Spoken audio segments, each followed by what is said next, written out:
राजनीति, आंदोलन, किसान, करप्शन, गरीबी, इन सभी मुद्दों पर आवाज उठाएगा अब तक न्यूज इंडिया। सत्ता के आगे जब भी सवाल कमजोर पड़ने लग जाए तो सवाल उठाने पड़ते हैं। बोल के लब आजाद है तेरे, बोल के सच जिंदा है अब तक।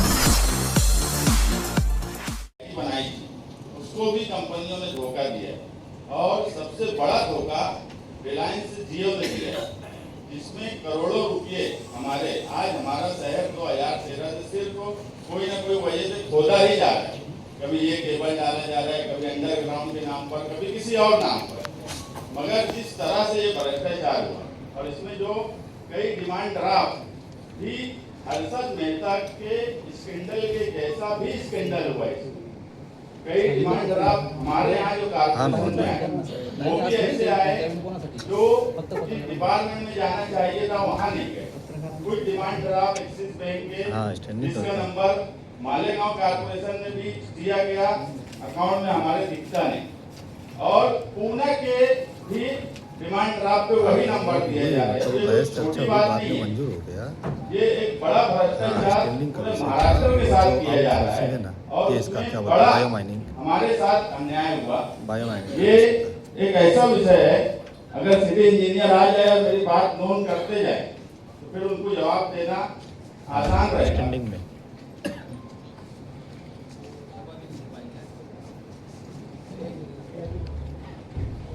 2013 में हमारे यहाँ जियो रिलायंस ने OFC का केबल डालना शुरू किया, ऑप्टिकल फाइबर केबल।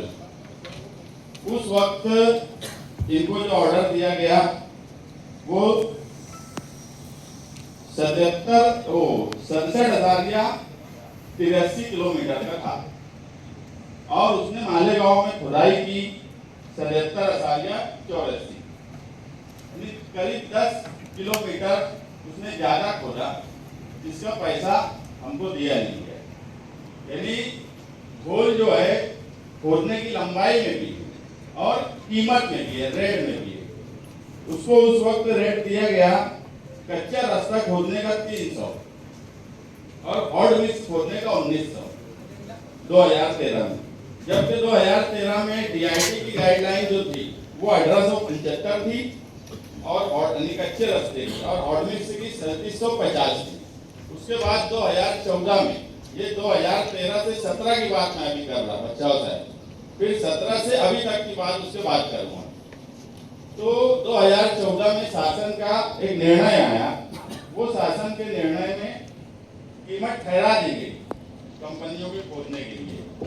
उसमें डामरी रास्ता 5,500, खड़ीचा रास्ता 2760, मुरुम साइड पट्टा 1150, रास्ता सी बाजू की जमीन यानी जो रास्ते से के बाजू में है उसका 275 और टाइल या पेविंग ब्लॉक जो लगा है उसका 5,500। उसके बाद भी वो चालू हो गई। कच्चा रास्ता 300 और हॉट मिक्स से 1900 के हिसाब से ही कारपोरेशन ने उससे पैसा क्यों ली? जो ज्यादा खोदा गया उसका पैसा उससे वसूल क्यों नहीं किया गया? ये एक सवाल हो गया। दूसरा क्या बोला? अभी तो चालू है, पहले विषय चालू है ना, सब मेन विषय डिमांड ड्राफ्ट दिया है ना। तो 57 लाख का एक डिमांड ड्राफ्ट जो है वो पानी पट्टी के खाते में क्यों गया, जबकि बांध काम का है? वो खाते में वो पैसा क्यों ट्रांसफर हुआ? क्योंकि हम पानी प्रॉपर्टी टैक्स, पानी पट्टी नहीं, घर पट्टी के खाते में वो पैसा गया, वो आया अकाउंट में बराबर बात। मगर ऐसा भी तो हो सकता कि कंपनी जो टावर लगा रही उसका भी पैसा देती है, तो दोनों मिक्स तो नहीं कर दिया गया। दूसरा 2,52,00,000 रुपया ये डिमांड ड्राफ्ट इनका दिखता, मगर उन्होंने मालूमात में ये दिया है कि कंपनीचं नाव माहित नहीं। इतनी बड़ी रकम कौन सी कंपनी ने दी ये माहित नहीं, ऐसा ये कैसे जवाब दे सकते? दूसरा 2,70,000 का एक्सिस बैंक का इनका चेक है, इसका नंबर है DD 257473 12/10/2021 को। ये 2,70,000 एक्सिस बैंक का कंपनी तो देती हुई दिख रही है, मगर हमारे अकाउंट में क्यों नहीं आया? और सेम नंबर पूना की कारपोरेशन में भी कैसे? ये मुमकिन ही नहीं है कि दो अलग अलग चेक तो एक ही नंबर के दो अलग अलग कारपोरेशन में थे। तो ऐसा तो नहीं कि उसने फॉर्जरी किया है, गलत चेक बनाया, पूना की कारपोरेशन में वो केस हो गया, मगर हमारे यहाँ तो आया मगर वो दिखता नहीं, तो इस पे इन्होंने क्या कार्रवाई की? ये मामला जो है रिलायंस कंपनी का 2013 से 2017 तक जो इन्होंने अभी तक एक ओपन इस वजह से हुआ कि कारपोरेशन ने एक कंसल्टेंट लगाई प्राइवेट और उसको बोले कि इसकी इंक्वायरी कर। कंसल्टेंट ने 2 फेज में इंक्वायरी किया, दोनों फेज में आज की पोजीशन में 44 करोड़ रुपया रिलायंस जियो से लेना निकल रहा है। 3 मई को कंसल्टेंट ने रिपोर्ट दी, 2 महीने तक कारपोरेशन ने रिलायंस कंपनी को उस रिपोर्ट के आधार पर वसूली की कोई बात बोली ही। 13 जुलाई को कारपोरेशन ने कंपनी को लेटर लिखा कि तुम पे 44 करोड़ ये 2 फेज में निकल रहा है। उसके बाद उसने एकदम, और लेटर भी बहुत अच्छा लव लेटर जैसा लिखा, रिलायंस कंपनी है, अंबानी की कंपनी है तो डरते होंगे, तो बहुत प्यारा लेटर लिखे, यानी वसूली की बात तो लिखे मगर एक अच्छे अंदाज में लिखे। और उन्होंने भी बहुत मोहब्बत से ही जवाब दिया कि 2 महीने के बाद हम इस मामले में जवाब देंगे। 2 महीना इतना वक्त क्यों?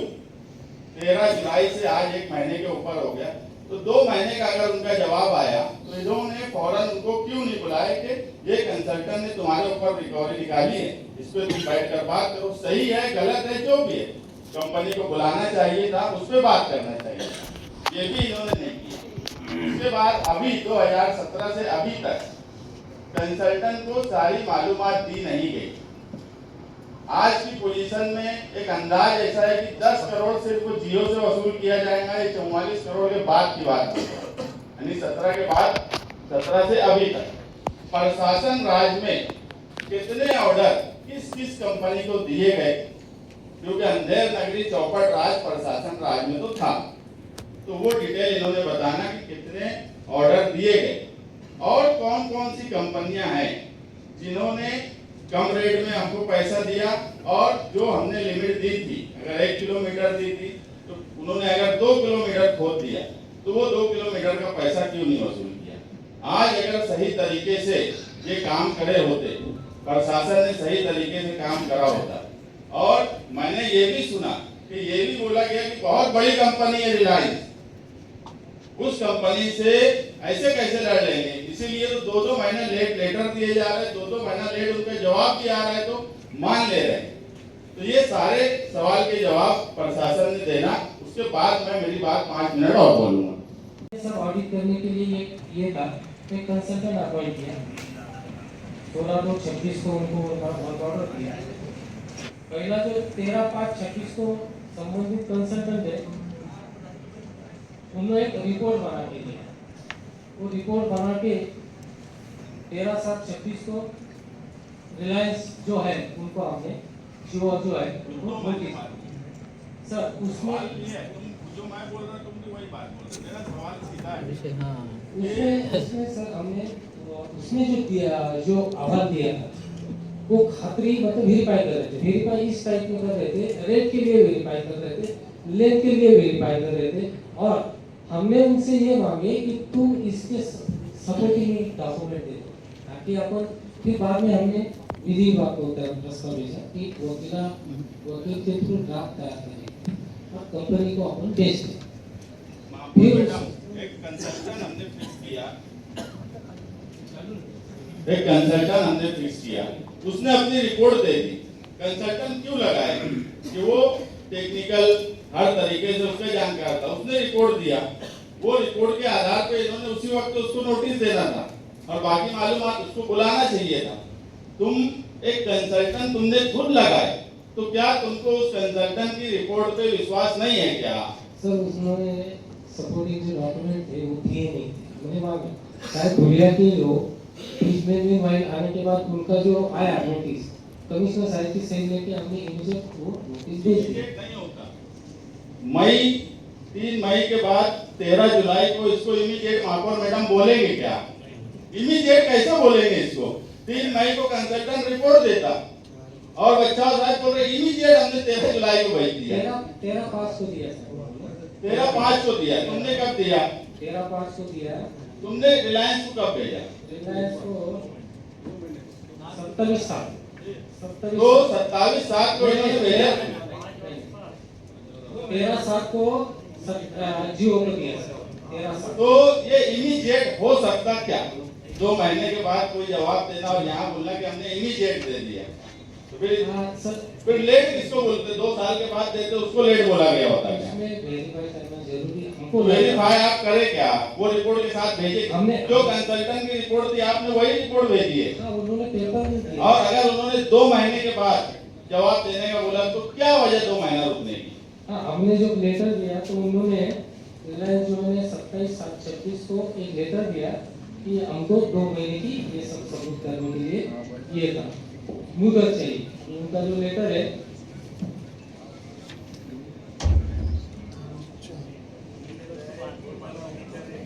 हाँ मुदत में उन्होंने लेटर में 2 महीने की रिक्वायर्ड 2 मंथ टाइम महीने के बाद उसको कुछ बोला क्या कि 2 महीना हम नहीं देंगे टाइम? 2 महीना क्यों टाइम इतना ज्यादा? नहीं सर, हम अभी हमको नोटिस बना रहे हैं कि अरे अब तो 1.5 महीना हो गया। सब हम करेंगे।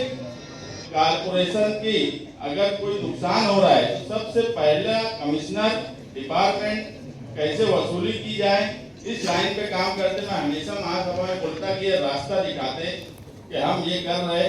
वसूली के लिए इन्होंने 2 महीने का टाइम क्यों दिया? इमीडिएट उनको बुलाना था। इमीडिएट का मतलब मैं बच्चाओं साहब को बता देता कि 2 महीने का टाइम बोले थे, इन्होंने जवाब देना था 7 दिन के अंदर यहाँ आओ हमारे साथ मीटिंग करो। एक कंसल्टेंट की रिपोर्ट है, उनको भी जो बोलना था बोले होते। 2 महीना टाइम देने की जरूरत क्यों? और क्या बच्चाओं साहब ने उसने ज्यादा खुदाई की इसकी नोटिस तुमने नहीं भेजेगे कंपनी को? इससे पहले कंसल्टेंट से पहले तुमने भेजे है ना? ये बात मानते कि नहीं कि 67 किलोमीटर 10 किलोमीटर ज्यादा खोदा है उसने? वो नहीं, ये बात तुम मानते कि नहीं मानते? तो उसका जो डिमांड आया उसका डिमांड नहीं पूछ रहा हूँ। बच्चाओं साहब, रिलायंस जियो ने 2013 से 2017 के बीच में 77,083 किलोमीटर मालेगांव महानगर पालिका में खुदाई की है कि नहीं की? अलग-अलग स्टेज पे अलग-अलग किया है। टोटल अलग-अलग नहीं, टोटल इतना तुमने नोटिस नहीं दिए क्या उसको कि तुमने ज्यादा खोदे? तुम नहीं बोलेगे मैं अपनी नोटिस तुम्हारी बता दूंगा। नहीं सर, मुझे याद नहीं आ रहा वो नोटिस याद नहीं। 13-14 का जो है मुझे याद नहीं। चलो ठीक है महापौर मैडम, चलो याद नहीं आ रहा, हो सकता है इंसान है, याद नहीं आ रहा होगा। मगर 2 महीना अगर उसने टाइम दिया तो तुमने उसको क्यों नहीं इमीडिएट बोला कि वो आकर इस पर बात करे? दूसरा, रेट में तफावत है कि नहीं? तुमने 300 रुपये से कच्चा रास्ता और 1900 रुपये से हॉट मिक्स खोदने का उसको पैसा दिए। वो मुझसे भी डिस्कस होने वाला था। उनको नहीं, ये अमाउंट में तफावत है कि नहीं? उनके दिए हुए रेट में और अपना रेट में तफावत है। तफावत है तो उसकी वसूली क्यों नहीं होती? हाँ, तो वही उनके जो रेट है ना वो क्लैरिफाई करनी जरूरी थी। उनके जो रेट उनके रेट क्लियरिफाई करना तुम्हारा तुमको जरूरत क्यों है? शासन का निर्णय है, 2014 का शासन का क्लियर निर्णय है। तुम हर चीज शासन निर्णय भी देगी तो वेरीफाई करेंगे। सीधा निर्णय है शासन का, हॉट मिक्स का 5500, कच्चे रास्ते का 1900। क्लियर निर्णय, वेरीफाई किससे करने जाते हैं? जब शासन ने निर्णय दे दिया कि इस लाइन से वसूली होना चाहिए तो वेरीफाई क्यों और किस लिए? जलगांव, ये जलगांव का है। क्या जलगांव की रोड हमसे बेहतर थी? क्या जलगांव कारपोरेशन के इंजीनियर हमसे बेहतर थे? या हमारे कारपोरेशन के इंजीनियर ये मानते हैं कि वो उस लायक नहीं है कि वसूली नहीं कर सकते? जलगांव के कारपोरेशन ने जियो फाइबर OFC का जो रेट वसूल किया, डामरी रास्ता 3340 रुपया, तो वो अगर 3340 रुपया वसूल कर सकते तो शासन ने ऐसा बोला है कि मालेगांव कारपोरेशन की रोड ठेकेदार या कारपोरेशन ने खराब बनाई है तो 1900 लेंगे। वेरीफाई किससे? जब शासन ने निर्णय दे दिया तो फिर वेरीफाई क्यों? नहीं ठीक है सर, अभी जो उन्होंने रेट दिया था वो हिसाब से टोटल गया हुआ है।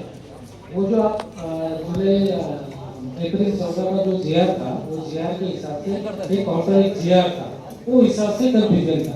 उन्होंने क्या किया लिखा था, देखो कोई भी मैडम, कोई भी इंसान हो, कोई संस्था हो, कोई एजेंसी हो, हमारे फायदे की क्या बात थी बच्चा होता है? नहीं अपना हमारे फायदे की क्या बात? वसूली होना जरूरी नहीं नहीं, कौन सा दिया हमारे फायदे का? नहीं, वो कैंसिल कर दिया ना शासन ने, इसी बताओ। हाँ, ये जो है ना,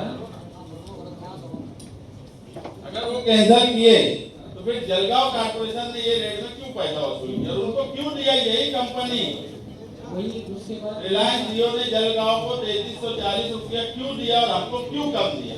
तुमने कंसल्टेंट इसीलिए लगाया था कि कुछ ना कुछ भ्रष्टाचार या धोखा हुआ है, कुछ ना कुछ भ्रष्टाचार और धोखा हुआ है। ये तो अभी सीधी सीधी बात बोल रहा, मैं अभी डिमांड ड्राफ्ट पे आऊंगा।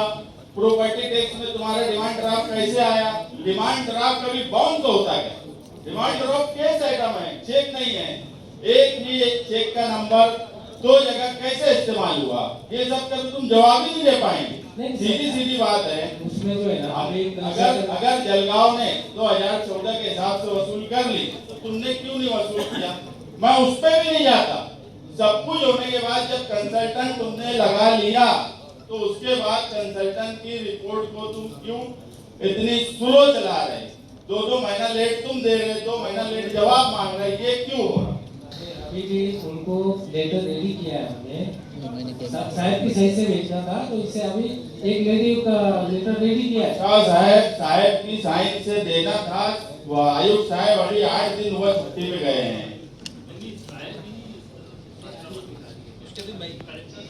आपल्या महापालिकेचं एवढ्या मोठ्या स्वरूपात नुकसान होत असेल आणि त्या विभागाचे हे जबाबदार असेल तर ही लायबिलिटी त्यांच्यावर फिक्स करण्यात येईल, नाही तर मग यांच्यावर गुन्हा दाखल करण्यात यावा। अगर का नाही महापौर मैडम प्रॉपर्टी टैक्स में 57 लाख का चेक क्यों नहीं आया? क्यों आया? बांधकाम में क्यों नहीं आया? 2,52,00,000 का डिमांड ड्राफ्ट जो इन्होंने माहिती दी है उसमें लिखा है कि वो कंपनी का नाम हमको नहीं मालूम। उसका इन्होंने क्लियर बताना कि ऐसा कैसे हो सकता है कि कारपोरेशन को 2,52,00,000 कोई डिमांड ड्राफ्ट दे रहा हो और ये उस खाते में कंपनी का नाम माहिर नहीं, ऐसा कैसे हो सकता है? कोई क्या ऊपर से आके दे दिया? तो कहीं ना कुछ तो झोल और गड़बड़ हो रही है। इसमें अकाउंट, ऑडिट, बांधकाम, प्रॉपर्टी टैक्स डिपार्टमेंट, ये सब लोगों की या तो जानबूझ के कोई लापरवाही है, समझबूझ के लापरवाही है, या फिर इनको महानगर पालिका से कोई मोहब्बत नहीं है, महानगर पालिका के नुकसान से कोई लेना देना नहीं है। यही बात हो सकती। मुझे सिर्फ इन्होंने बताना कि कंपनी की मालूमात तुमको क्यों नहीं है? 2,52,00,000 का जो डिमांड ड्राफ्ट है, अगर हमने बोल देना कि 10 लाख हमको मालूम नहीं कहां से आया, एनआई, एटीएस, क्राइम ब्रांच, सारी पुलिस हमारे घर आ जाएंगी। ये हालत है मालेगांव की तो खास तौर से। रिलायंस का 13-14 में था, रिलायंस जियो का 13-14 2,56,13,934, मतलब ये पैसा आया हुआ। किसने दिया? रिलायंस 13-14 दो जगह से तोड़ो, सिर्फ 2 जगह से। मलबार हिल तक बात नहीं पहुंची, मेरा नाम बदल देना। जो भी आरक्षण का फेरबदल हुआ वो सब रद्द होना चाहिए, बस यही बात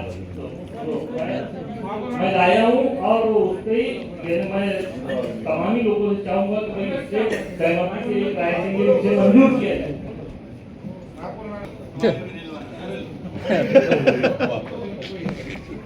मागील काळात आता 20 तारखेला मॅडम डेव्हलप 53-54 चा काहीतरी विषय होता। अरे ले रहा दिख नहीं रहा है। साहेबांनी त्या रजेवर असताना हा विषय आपल्यापर्यंत कळवला नाही।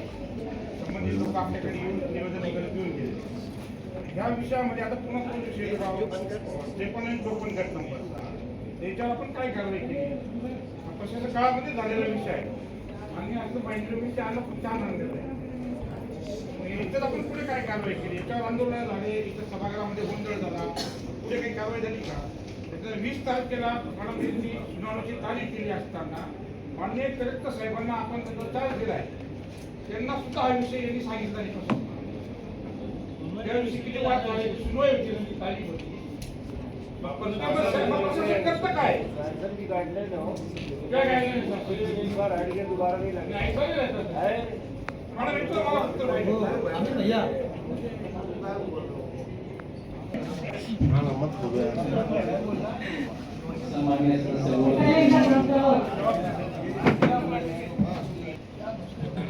आता विषय घेतलेला होता, त्याला आरक्षणामध्ये कोणताही प्रकारचा बदल नाही करता येत. त्यामध्ये फक्त आणि फक्त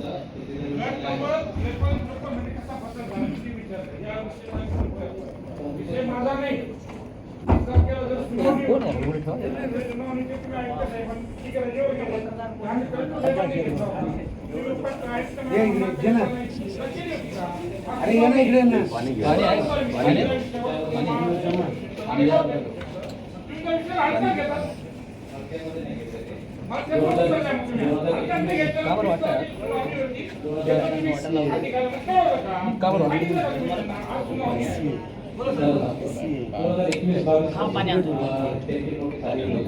त्यामध्ये शासनाला परिवर्तन केला होता.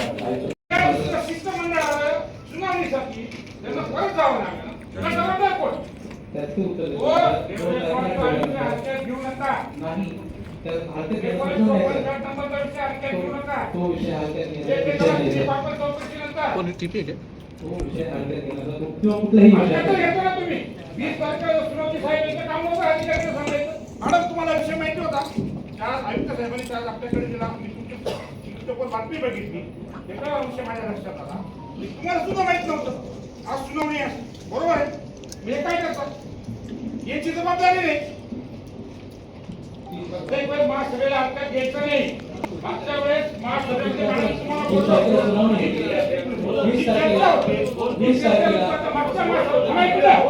मागच्या महासभेला आपण जो विषय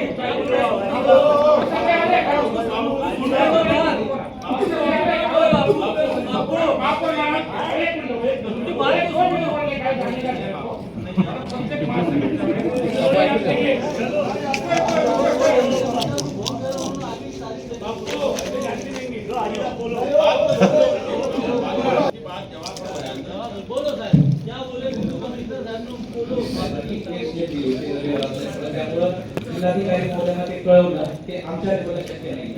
जर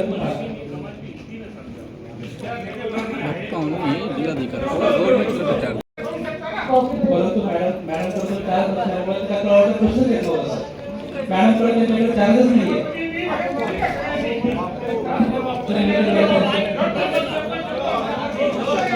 के माध्यम से मैं बोलना चाहूंगा कि 2022-16 जून को हमारी मियाद खत्म होने के बाद प्रशासक राज में जैसे असलम भाई ने विषय लाए उस संपादन का प्रशासक राज में कितनी मालेगांव शहर में महानगर पालिका हद्दी में भू संपादन पे जमीन दी गई है, इसकी मालूमात प्रशासकीय राज में बोल रहा हूँ क्योंकि इससे ये संबंधित विषय है। Survey number Mahapur madam, survey number 4450, survey number 4450 ऐका तुम्ही 44 को सर्वे नंबर 50 ते जे जागा है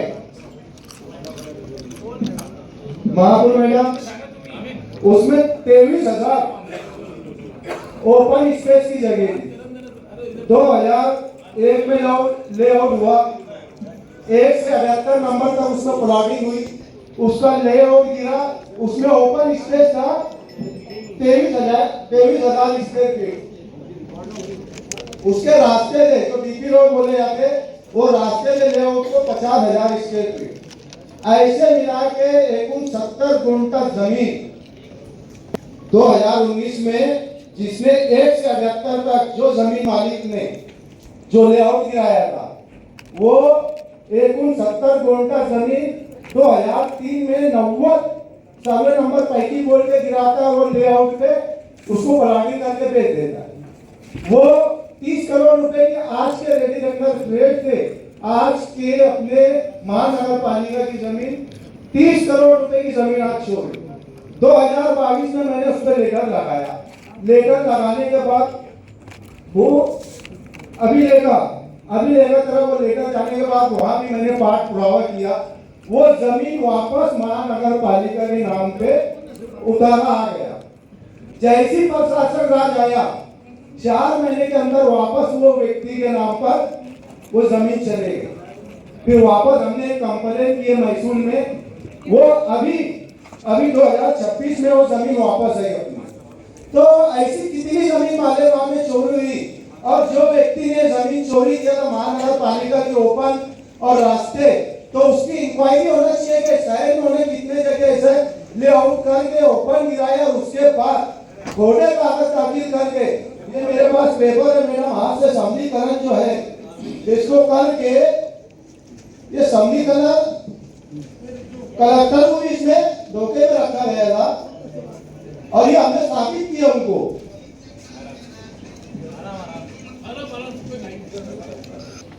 गुना दाखिल किया कैंप पुलिस केस, तारीख है 1/17/2024। गुना दाखिल वहां किए, आए तो साहब ने लेटर दिए कि वहां गुना दाखिल होना चाहिए। वहां पर जाकर इन्होंने पत्र व्यवहार नहीं किए, कैंप पुलिस में पत्र व्यवहार नहीं किए। इन्होंने जो है ना, जो जमीन माफिया, जो जमीन चोर था, उसको इन्होंने फूल बचाने की कोशिश की है। इन्होंने जवाब देना चाहिए कि कैंप पुलिस स्टेशन में इन्होंने पत्र व्यवहार क्यों नहीं किए।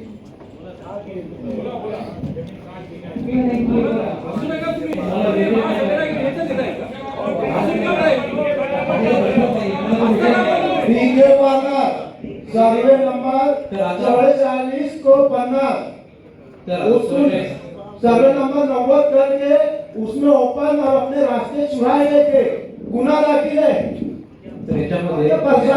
हुआ लेआउट जुन्या काळामध्ये तो पास झालेला आहे, त्यानंतर त्याला आतापर्यंत स्थगिती आहे, ती स्थगिती आता उठवलेली नाही आहे। त्यामुळे जेव्हा त्याला लेआउट करायचा असेल तेव्हा त्याला ओपन स्पेस आणि डीपी रोड नियमानुसार सोडावा लागेल, आणि त्यानंतरच त्याला रिवाइज करता येईल। आता सध्या त्या लेआउट वरती स्थगिती आहे। महापौर मैडम, मेरा सवाल ये है कि पुलिस में जो कंप्लेन हुई है, आयुक्त तो साहब ने लेटर दिए है गुना दाखिल करने का, नगर रचना अपने पीपी साहब जो इन्होंने पत्र व्यवहार क्यों नहीं किए, क्यों वो शख्सों को बचाया जा रहा है? मेरा बोलने का अच्छा, उसकी इंक्वायरी होगी तो ऐसी कई जमीनें आएंगी जो हमारे महानगर पालिका की जगह झोंके दस्तावेजात देकर हड़प कर ली गई है। आज भी इन्होंने इंक्वायरी करना चाहिए, व्यक्ति ने अपनी महानगर पालिका की जगह कितनी उसने हड़प किया है, इनको सब मालूम है, लेकिन ये बचाते हैं और पुलिस दे रहा होगा। जो व्यक्ति ने अपने नाम पे किया था, उसके प्रयोग किया था, वो नाम बताओ, वो कौन है वो व्यक्ति, और उसने कितनी जमीन लिया है? मैं आप बताओ ना तो मैं बताता हूँ। सदरील विषय जो होता तर त्याच्या संदर्भात हा विषय आपल्याला मी माहिती घेतलेली नाहीये, तर तुमचे जे काही प्रश्न असतील त्याच्यावर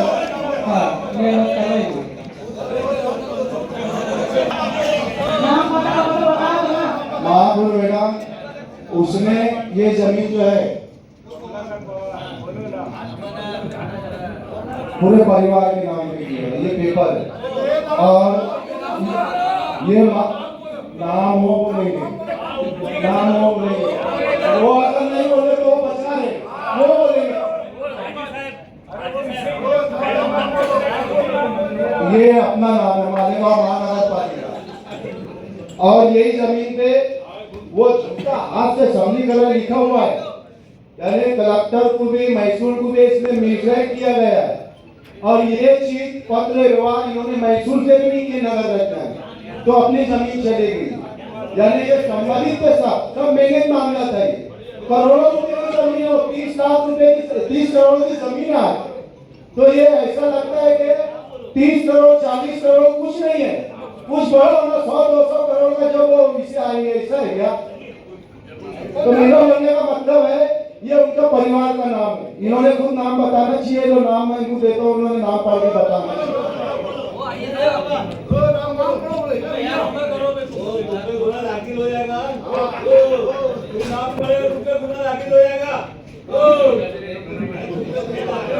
याच्यामध्ये गट नंबर 90 पैकी एक मी सर नाव दिलेलं आहे. याच्यामध्ये भरपूर नाव आहे. पहिलं नाव कमलाकर शंकर पवार, राजीव पांडुरंग पाटील, वैशाली कमलाकर पवार, भाग्यराजे पाटील इत्यादी नाव आहे. तुमचा विषय आहे. माझ्याकडे चार हा महिनाभर झालेला आलेला आहे. ही पत्र मला तुमचा अद्याप प्राप्त नाहीये. जर डिपार्टमेंटला असेल मी ते उत्तर देतो सर. याच्यामध्ये सर मी चेअरपर्सन आहे, पण या प्रकरणाबद्दल मला माहिती घ्यावी लागेल. मला काहीच माहिती नाही या प्रकरणाचं, तेच तुम्हाला सांगतोय.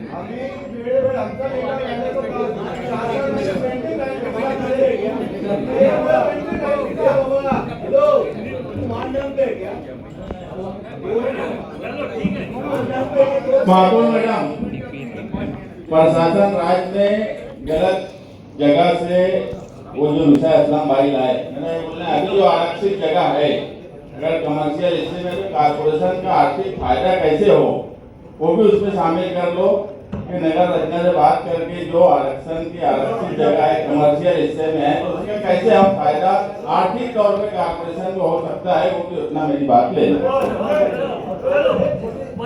और बात दूसरी बात, ओपन स्पेस में जो कॉम्प्लेक्स को बना के दिए गए है ना, और गाले बना के दिए, आज वो जो अपनी ओपन की जगह के भाड़े दूसरे लोग ले रहे हैं, भाड़ा दूसरे लोग ले रहे हैं।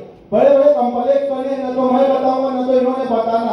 प्रभाग अधिकारी और प्रभाग के जो इंजीनियर, वार्ड इंजीनियर नगर रचना से जो संबंधित है, तो कॉम्प्लेक्स को बना के भाड़े दे दिया गया है।